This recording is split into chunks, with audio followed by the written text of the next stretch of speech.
chini mahali alipo katika jina la Yesu. Basi majina yangu naitwa David Dongo. Nampenda Yesu Kristo ni Bwana katika maisha yangu. Na siku ya leo nimekuja kuleta neno la Mungu. Unajua kwamba umebarikiwa kwa sababu Mungu amekubariki tangu tulipokuwa hapa siku ya Jumapili iliyopita na tukaenda katika shughuli zetu, na leo Mungu akatuleta tena katika nyumba yake. Hivyo sikia kubarikiwa kwa sababu ya hiyo nafasi Mungu amekupea ya kuja katika nyumba yake. Basi hii ni wiki ya maombi kama vile tulivyokuwa tukipanga kutoka wiki imepita tukiomba. Na basi leo hii Mungu ametusaidia. Naomba nisome neno la Mungu ambalo litatuongoza katika kujua nguvu na uwezo wa maombi ambao tutaweza kusoma kutoka kitabu cha Biblia, anza na kitabu cha Yeremia mstari wa mlango wa 29 kuanzia 10 na 11, alafu tukiendelea. Najua kwamba Mungu wetu amekupatia uwezo wa kusoma Biblia, na kama una Biblia tunataka kuweka, sijui kama tunaweka katika pale katika screen yetu, lakini ningetaka tusome kitabu hicho cha iko na Kiingereza, lakini ningetaka tuwekewe Biblia ya Kiswahili. Basi mstari wa kuanzia 10 na 11 inasema namna hii.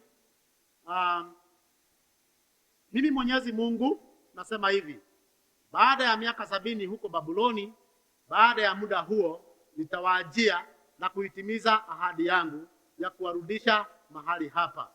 Mstari wa 11 inasema, maana mimi Mwenyezi Mungu ninajua mambo niliyowapangia, na nimewapangieni mema na si mabaya, ili mpate kuwa na tumaini la baadaye. Ndio hapo chini kidogo 12 hapo.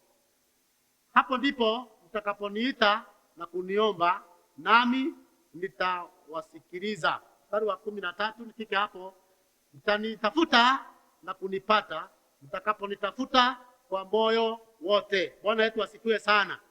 Hii ni mtumishi wa Mungu nabii Yeremia anazungumzia neno la Mungu kama vile Mungu alivyomwambia.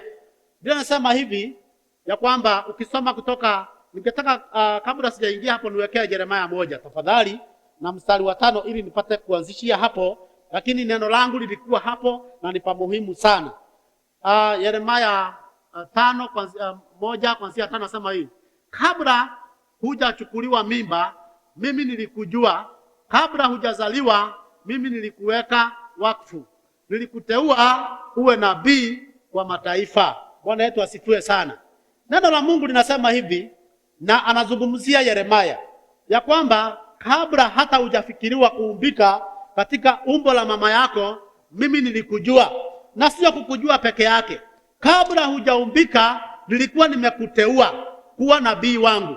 Na inaonyesha wazi ya kwamba Mungu anapofika wakati wa kutumikwa ama kutumiwa na mtu ama kukupatia assignment, hiyo inaitwa, nafikiri inaitwa kwa Kiswahili mzuri inaitwa namna gani? Inaitwa wajibu. Inaitwa nini assignment? Mnisaidie. Kuwajibika, si ndio? Wakati hujapewa kazi na Mungu alikuwa amekupangia kutoka mwanzo. Na hapa Yeremia anakumbusha wakati sasa umefikia wakati wake kuanza kufanyisha kazi ambayo Mungu alimpatia kutoka mwanzo ya kuprophesy. Na akaambiwa hivi ya kwamba wewe kabla hujaumbika katika umbo la mama yako nilikujua, na wakati huo pia nilikuwa nimefanya nini? Nilikuweka wakfu. Kuwekwa wakfu ni kutengwa ama kuteua katika assignment fulani ambayo yake ilikuwa ni ya kuprophesy. Na kwa hivyo katika kutabiri alipewa assignment ya kutabiri. Ukisoma tutaendelea utasikia kwamba alipewa kutabiri katika mataifa na kutabiria pia katika wafalme. Na Biblia inasema namna hii, wakati huu ambao Yeremia alikuwa akizaliwa, hata kabla ya kuzaliwa, hata alipozaliwa, na pia na kukua kama mtu mzima na kuendelesha kazi ambayo alikuwa anafanya, hakukuwa amejitambua. Lakini hapa Mungu alikuja na akamwonyesha vile ulivyo.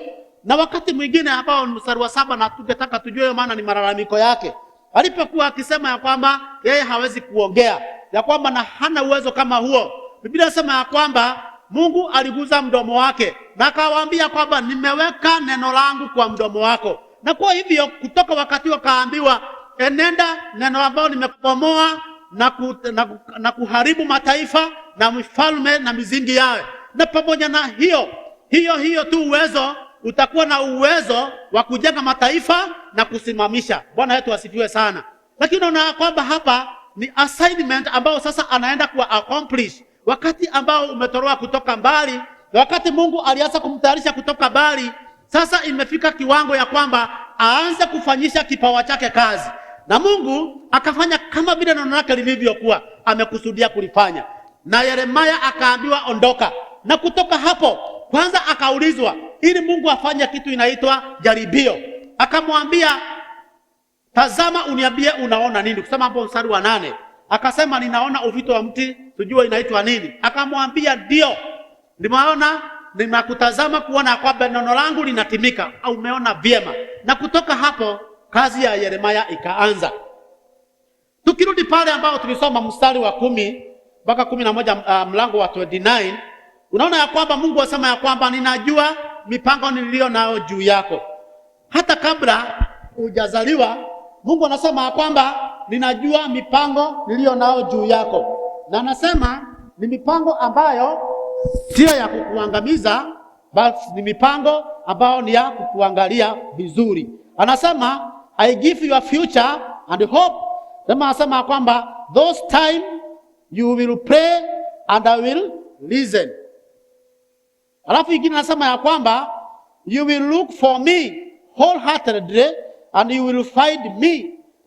Anasema ingine ya kwamba I will bring you captivity and restore your fortune. Wakati wa matumaini na wakati wa harvest unapofika, Mungu anafanya usahau na wakati mgumu ambao umepitia. Kwa sababu hivi, wakati ambao Mungu amekutenga na kukuweka wakfu, kutoka hapo unakuwa na nafasi ingine ambao sasa ni ya kulewa na kukua, mpaka ifike wakati wa Mungu ambao amekuwekea ili upate kuanza kutumika na kuanza kutumika kipawa kama kile. Na mifano mingi sana iliwekewa Yeremia hata kabla hafike huku, na katikati ya kazi yake na kuanza sasa kubomoa mizingi ya mataifa na kubomoa wafalme. Hapa tunaona ya kwamba alipatana na changamoto nyingi sana. Na ukisoma kitabu hicho cha Yeremia huku katikati, utaona mpaka wakati ilifika mahali akaingizwa kwenye hata mashimo ambayo yalijaa maji, akiwa ametupwa kule akufe. Lakini neno la Mungu ambao aliwekwa halingefanya yeye kuangamia wakati huo. Kwa maana nini? Kwa sababu wakati wake wa kuangamia haukuwa umefika mwisho, na Mungu hangekubali Yeremia apate kuangamia kabla neno lake halijatimia. Bwana yetu apewe sifa sana. Kwa hivyo Mungu amekupatia wajibu ama assignment. Ni lazima hakikisha ya kwamba that assignment has been fulfilled to the latter.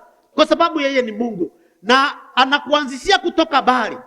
Mimi nilikuwa nataka uone historia ya vile Mungu anakuteua na kukuanzisha kazi na kukufanya ya kwamba utatumika kwa wakati fulani, na mahali utaanza ni hapa. Yeremia alianza mbali kwa kuonekana kabla hata hajafikiriwa kuumbika, kabla hata hajafikiriwa na mawazo ya kimwanadamu kana kwamba atakuja dunia hii. Mungu tayari alikuwa amemweka wakfu, na wakati huo ulitimia na ukafika. Sasa neno liko hapa ya kwamba wakati ulifika mpaka wakakuwa mateka na wakapelekwa Babuloni na kaanza kutumika katika nchi ya ugeni. Na huku Mungu bado anawapatia matumaini, na huku Mungu ameanzisha kazi yake kupitia mtumishi wake Yeremia. Na akamwambia wakati huo ukifika, mimi nina mawazo mazuri juu yako, na mawazo yangu ni mawazo yafanya nini? Ya kukubariki, lakini sio mambo ya kukufanyia mabaya.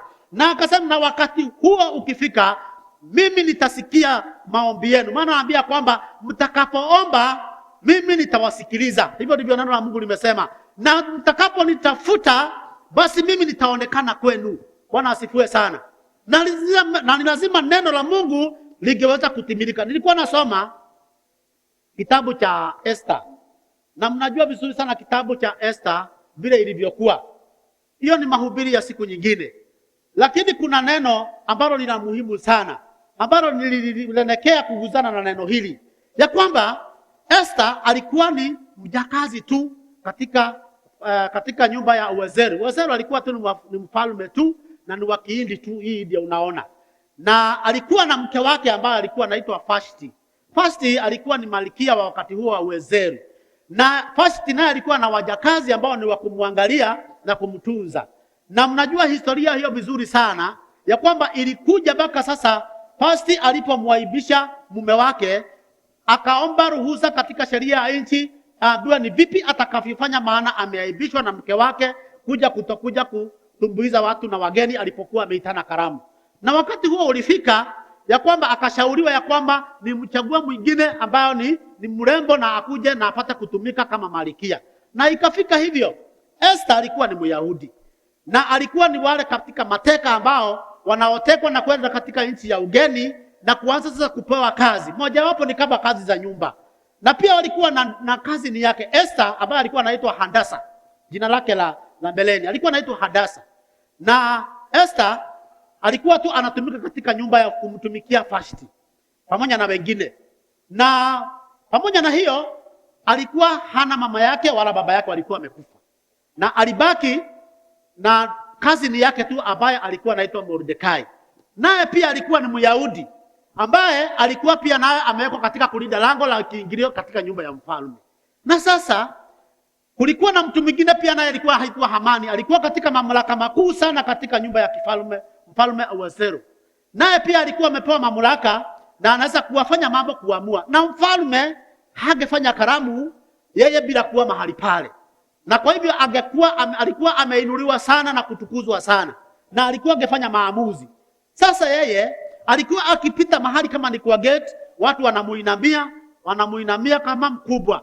Na sasa ikafika mahali ya kwamba huyu Mordekai hawezi kumuinamia. Na sasa hiyo kitu ilimkera sana. To cut the story short, hiyo jambo lilifikia kumkera sana Hamani, kumwona ya kwamba huyu wengine wanainama anakosa kuniinamia. Naye kwa sababu ni Myahudi huyu Mordekai hangeinamia mtu, kwa sababu anajua kuna Mungu wao ambao ni mkuu. Isipokuwa wao katika nchi ya mateka, lakini wanajua kwamba Mungu wao ana nguvu. Na ilifika kiwango hipi kwamba Haman akaenda akachukua na akapoa pete ya mfalme, baada ya story kubwa na kujieleza kwa mfalme ya kwamba kuna watu hapa ambao wanaendelea kuzaana na kuwa wengi, na the more wanakuwa wengi wanakuwa ni threat katika ufalme wako.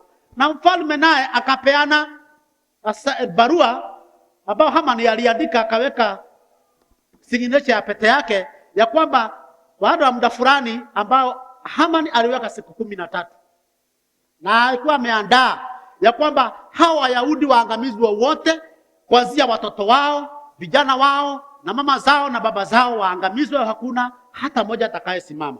Na kwa sababu hiyo hiyo story ilikuwa ni mrefu sana, kwa sababu Mungu alijua tu makusudio ya watu wake kuangamizwa. Na hivyo Mordekai akiwa katika gate, kuna wakati fulani alisikia watu wengine walikuwa katika tu ufalme wake tu na katika walinda lango lake wakirezana kwamba mfalme kwa sababu ameoa Myahudi anafaa kufanyiwa jama auawe.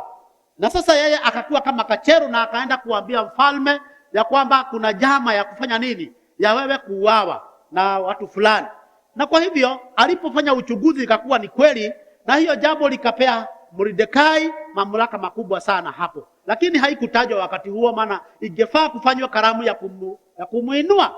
Sasa kilichofanyika ni kwamba wakati Haman alikuwa anawazia kuangamiza Wayahudi, naye pale Mungu naye anakusudia mahali pengine pale siku moja kumkozesha mfalme usingizi. Wakati amepotewa na usingizi, akaitisha kitabu chake cha kumbukumbu ambacho nikakumbuka mambo ambayo yamehappen in that recent times. Na kwa hivyo alipokuwa akienda akaona kuna wakati mtu huwa anaitwa Mordekai alifanya kitu cha maana sana. Akaruhusa, je, alitukuzwa? Ikasemekana bana.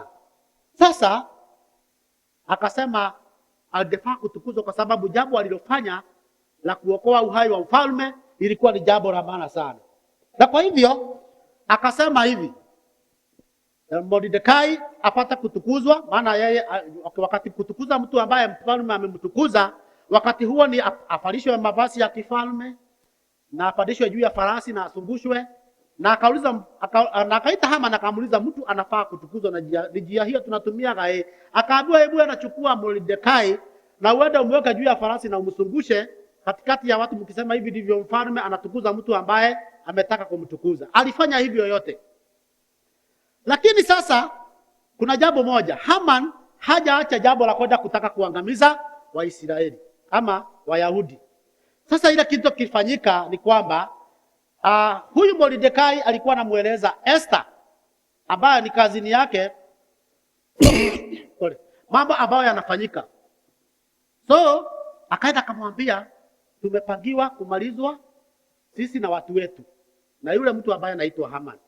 Na baada ya kukaa muda mrefu, story hiyo ikifupishwa ni kwamba Esther aliweza kupanga karamu mara mbili akiahirisha, na ya tatu akaambia mfalme. Maana mfalme alikuwa anamwambia, "Ni nini hiki unataka kuniambia? Hata kama ni sehemu nusu ya ufalme wangu nitakupea kama ndio unataka." Maana alikuwa amependa Esther sana. So Esther alikuja ikifika wakati na akamwambia mfalme ya kwamba mimi ninafanya nini? Ninapangiwa kumalizwa pamoja na watu yangu. Na kwa hivyo kabla hiyo alikuwa ameambia Mordekai namna hii, na hapo ndio neno langu lilikuwa ya kwamba fanya hivi, mmepangiwa kumalizwa baada ya siku 13. Ningeomba muende waambia Wayahudi wote wafunge siku 3, kula na kukunywa, kuanzia mtoto wa vijana na wamama na wazee, watu wasikule siku 3. Na mimi nitaenda kwa mfalme, kama ni kukufa nikufe, na kama ni kuishi nipate kuishi. Bwana yetu apewe sifa sana. Na ilifika wakati huo sasa watatu, na akaambia mfalme, mimi nina adui mmoja ambaye ameamua kuniangamiza mimi pamoja na watu wangu. Na mfalme akatakabika sana, ni nani huyo? Akamwambia, ni huyu Hamani ambaye ni adui wa Wayahudi. Sasa kilichokifanyika ni kwamba Hamani alikuwa amesimamisha mti wa kwenda kunyonga Mordekai. Na wakati ambao ulikuwa umefanywa hivyo, basi naye mfalme akabadilisha. Akasema Hamani huyu apate kuuawa, na mti ule ambaye alikuwa ameenda kuweka kwa sababu ya kuua Mordekai aende akatumbikwa mahali pale. Ilifanyika hivyo, na akaenda akauawa na akafanywa hivyo, Wayahudi wakaokolewa. Bwana yetu asifiwe sana. Ilifanyika hivyo kwa sababu gani? Kwa sababu Mungu, watu ambaye amewataua ni watu wake wapate kutumikia. Hawezi kukubalia watu wake waangamie kwa vyovyote vile. Lazima angesikia kilio na maombi yao. Kile kitu kilifanya kazi wakati huo. Haman angekuwa na uwezo wa kumaliza Wayahudi. Haman alikuwa na uwezo wa kumaliza kila mtoto, kila kijana na kila mwanaume na mwanamke na awaangamize. Neno ambalo lilifanya kazi na kuzuia ni hizi siku 3 ambao Esther aliwaambia wala Wayahudi, Mordekai, enenda waambie watu wafunge, kula na kunywa. Hakuna kukula wala kunywa kwa siku 3. Nami nitaenda kwa mfalme na nitaenda kufanya nini? Kujieleza. Na kama ni kuisha niishe pamoja na watu wangu. Mungu alisikia maombi ya siku ngapi? Ya siku 3. Na hapo Mungu akawaokoa. Hawakuangamia. Wale ambao ni maadui walitaka kuangamiza, moja wapo akiwa Hamani, yeye ndiye alikufa kwa ajili ya kutaka kuangamiza watu wa Mungu. Bwana asifiwe sana. The power of prayers inaweza kubadilisha mambo mengi. Hapa Mungu alikuwa anaahidi Yeremia ya kwamba watu wangu hawa ambao wako katika nchi ya mateka, wata pamoja na hiyo ya kwamba wakiniomba mimi nitasikia. Wakiomba mimi, wakinitafuta mimi, nitaonekana kwao. Mungu anahakikisha ya kwamba male mambo ambao ameahidi lazima yatatimia, na kwa wakati wako ambao uliotengwa. Bwana asifiwe. No matter what. Hakuna ya kusema ya kwamba kama tumepita kwa shida mingi na Mungu wetu anatuangalia. Mungu anasema kwamba neno lake lazima liweze kutimilika ambalo ameliahidi kutimiza.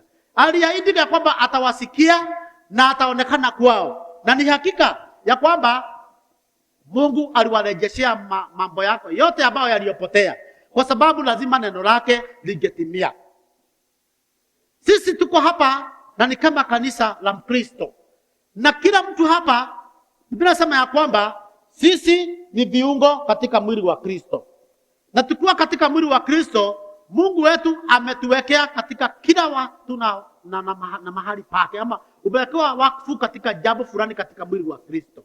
Na hata kama watu wanaweza kuwa wanapita katika kipindi kizito. Nilikuwa nafikiria ya kwamba kila kizazi Mungu anapitishia watu katika wakati mgumu sana. Na kwa sababu hiyo, pamoja na hiyo, watu wanatoka forth wakiwa victorious. Ikiwa kama watu hapo ambao wataweza kuvumilia na kutambua kwamba wana Mungu wao.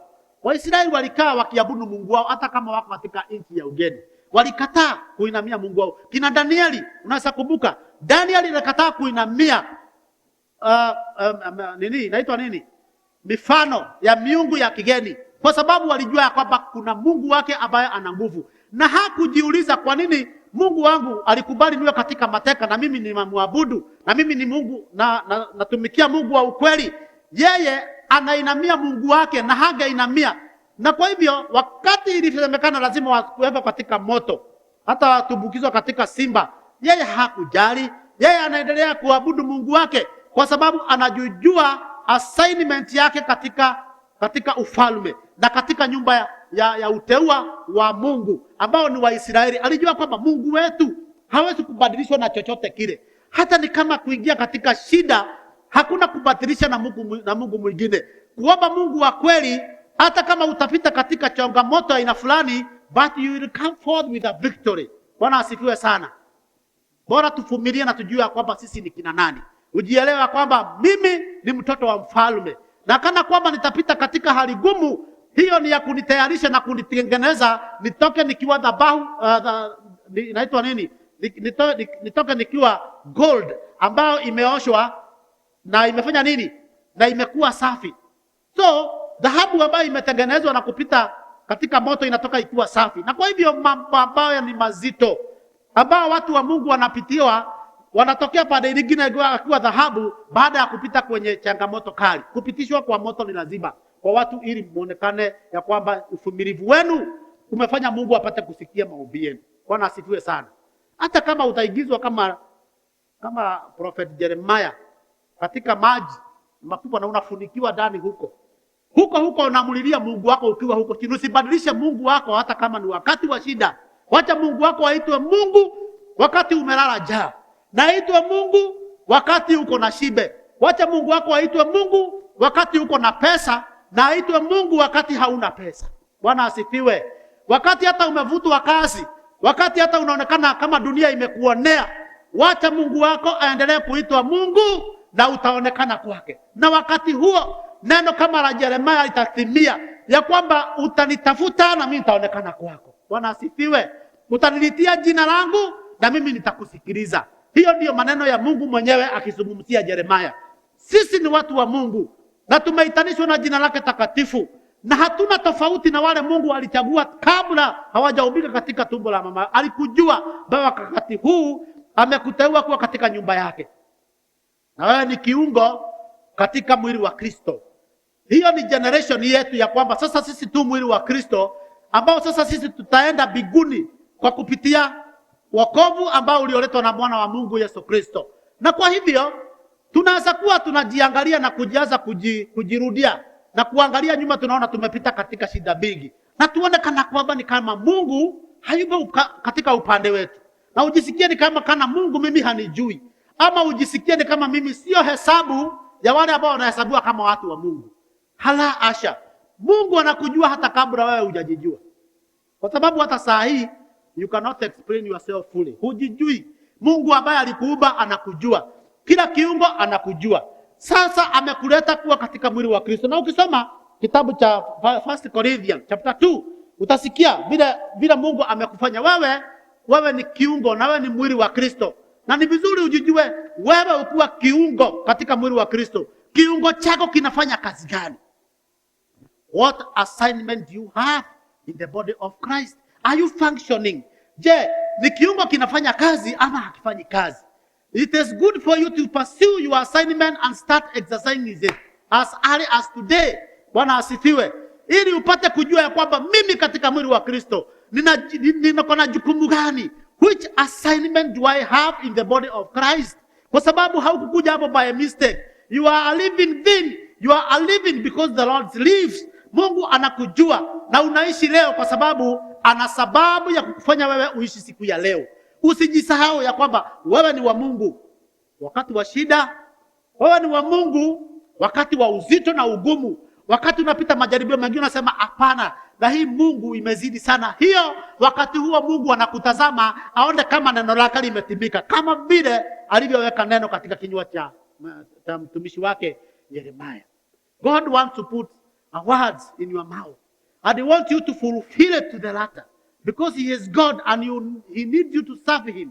Anataka umtumikie katika uzito na ugumu. Anataka uonekane wewe ni umeteuliwa, wewe umechaguliwa kumwakilisha katika ulimwengu huu ambao umejaa giza. Anataka kuona ukipeperusha bendera yake hata kama ni wakati wa shida.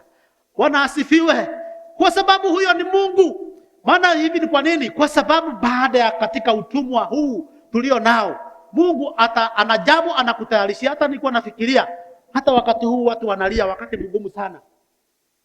Hakuna mtu wakati wa mwaka ambao tuliopita wa 2019 huko katikati ama katika mwisho alijua ya kwamba utakuja kuketi vile umekaa peke yako, ya kwamba jirani yako hatakiwi kukaribia, mtoto wako akae bali na wewe. Hakuna mambo ya salamu, funika mdomo. Wakati kama huu haugefikiria kitu kama hiyo, na labda Mungu alikiona zamani sana kitafikia. Hata wakati kama huo ni uzito. Watu wengi wao wamefiwa hata katika nchi za Ulaya, nakuta familia imeisha karibu yote, na bado na sio kwa sababu hadi kanisa, wengine ni wa kanisa, na Mungu anatazama neno lake litimizwe katika wakati kama huo. Bwana wetu apewe sifa. Kwa sababu yeye ni Mungu. You have to fulfill the assignment that God has given for you to fulfill. Maana ni Mungu. Sasa wewe katika mwili wa Kristo, jitafuta ujue wewe unafaa kuwa kiungo gani, na unafaa kufanya nini. Wewe sio mimi. Mimi naweza kuwa mimi ni mkono ama ni mapua. Wewe uko wapi katika mwili wa Kristo? Because kila mtu ambaye aliamini au katika mwili wa Kristo, na ni lazima ufanye kazi katika mwili wa Kristo.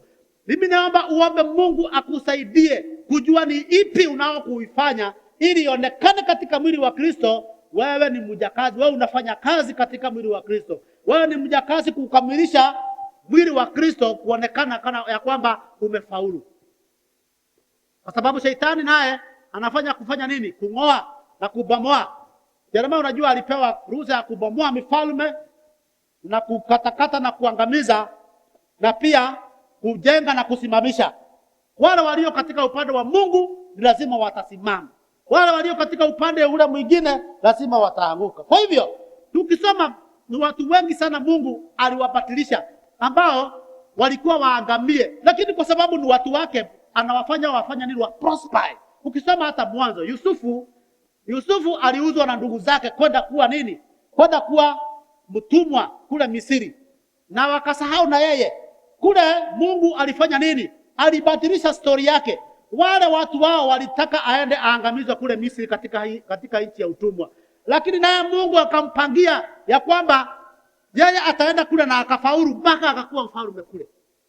Haleluya. Bwana asifiwe sana. Unaenda kuwa mfalme katika nchi ya ugeni, na watu wenu walijua kwamba umeenda kuangamia huko katika nchi ya kigeni. Mungu anakubadilishia. Na alipita katika hali gumu, lakini ajikuta Paulo mwingine amekuwa a nation, taifa kubwa. Ukisoma watu wengi sana Mungu alifanyia mambo, wamepita katika mazito ili watokee wakiwa washindi, na Mungu aonekane apate kutukuzwa. Utafanya nini leo ili Mungu wako apate kutukuzwa? What are you supposed to do to make the name of the Lord be praised by the nation? Wewe ni kiungo ipi katika mwili wa Kristo? Ni vizuri kuomba Mungu, kwa sababu nasema kwamba ukiniomba mimi nitasikia. Uombe Mungu apate kukuonyesha wewe ni kiungo gani katika mwili wa Kristo, ili apate kurejesha mambo ambao labda katika maisha yako ulifanya mengi yakapotea. Apate kuyarejesha, maana ako tayari kurejesha maisha yako tu hali ambayo inayofaa. Watu wetu watarejeshewa hali yao nzuri kwa sababu tutasimama kwa ajili yao. Sisi we are the ambassadors, na tunafaa kurejesha mambo yaendelee vile yanavyostahili. Tusiogopwi, tusije tukaogopa kwa sababu ya mambo yana matukio ambayo yanatokea. Hata baada hii ya janga inaita corona ya COVID-19, sio mwisho ya mambo. Matukio ni mengi, lakini yanakuacha katika hali gani? Yasema kwamba msiogope, kwa sababu niko pamoja nanyi mpaka mwisho wa dahari. Bwana wetu asifiwe sana. Yeye ni Mungu katika wakati wa uzito na ugumu, na yeye bado ni Mungu wakati wa furaha na shibe. Yeye bado ni Mungu. Isikuache ukiwa wewe ni mwadhiriwa wa kulemewa na mambo na kushindwa na kuhesabiwa wale ambao waliangamia jangwani. Wewe jihesabu ya kwamba wewe ni mshindi katika mwili wa Kristo. Na ndio nikasema ya kwamba tafuta ni ipi unayefaa kufanya, usikae chini na kutazama mambo yakifanyika. Omba Mungu, ombea taifa lako. Labda wewe ni muombezi, labda wewe ni muinjilisti, labda wewe ni mhubiri mkuu na hujajielewa mpaka saa hii. Kuna Mungu ambaye anakujua hata kabla hujaumbika katika tumbo la mama yako. Alijua ya kwamba wewe utakuja kutumika katika kiungo fulani. Lakini sasa jukumu lako kubwa ni kujaribu kutafuta na kukimbiza that assignment. Ujue mimi niliitwa na mwito mkuu wa kutumika katika mwili wa Kristo. Ni ipi ninafaa kufanya ili nipate kutimilisha wajibu wangu, ili pale mbinguni nikaonekane ya kwamba nilitoka huko nikiwa mshindi. Usikaonekane kwa kama uliliaibisha jina la Mungu wetu ambao aliyekuumba na kukuleta hapa, na ukapewa nguvu na ukapewa mamlaka, maana umepewa mamlaka na ukapewa kila kitu ambao kufanya mambo yafanyike vile yanastahili kufanyika katika ulimwengu huu. Tusikae chini, tuombe Mungu wetu apate kuturejeshea mambo yote mazuri, mpaka ambaye yaliyopotea na kasaulika, mambo yote mazuri yapate kurudi. Na kama vile Yeremia ambiwa kwamba hakuna hata kitu kimoja kitakaipotea, kitarejeshwa na kitakurudia. Na kwa hivyo, kwa sababu Mungu ako tayari kutufanyia hivyo, tujue ya kwamba kama vile Gideoni alitumika kwenda kupigania wa Midiani, Mungu alisikia maombi ya Gideoni. Na hata katika kupita mahali gumu, Mungu aliweza kusikia maombi ya Gideoni. Na alipoenda katika vita, kweli na hakika Mungu alishindania Waisraeli kutoka mikononi wa Midiani. Okay, hata mfalme Daudi, kama sio kwenda kujidhihirisha mbele ya watu wao na mbele ya mfalme ya kwamba mimi ni shujaa, mpaka akaangamiza adui wa Waisraeli ambaye alimtukana Mungu mbele ya Waisraeli wakisikia, akawaangamiza. Basi yeye hangefanya nini? Hangekuwa mfalme, lakini alijidhihirisha na kusimama. Alianza ujasiri wake akiwa katika malishoni, akakuja na kumwangamiza adui mkubwa Goliathi, na hapo akakuja kuwa mfalme. Lazima angepitia katika hali gumu, lakini akajielewa yeye ni nani. Ni vizuri wa ndugu na wadada tuweze kujielewa sisi ni kina nani katika mwili wa Kristo. Tusikae chini tu na tukae kuongozwa bila kujielewa. Ni vizuri tujielewe na tuombe Mungu atupatie maarifa ili tupate kujijua sisi ni kina nani katika mwili wa Kristo. Bwana yetu asifiwe. Neno la Mungu liko hivyo ya kwamba tuna Mungu ako tayari kusikia maombi yetu. Tuna Mungu ako tayari kutusikiliza, na pia tuna Mungu ako tayari kututimizia maombi yetu, kwa sababu yeye ni Mungu. Mungu awabariki sana. Hiyo ndio neno la Mungu ambao Mungu amenisaidia kuileta siku ya leo. Mungu awatende mema na awabariki sana. Asanteni.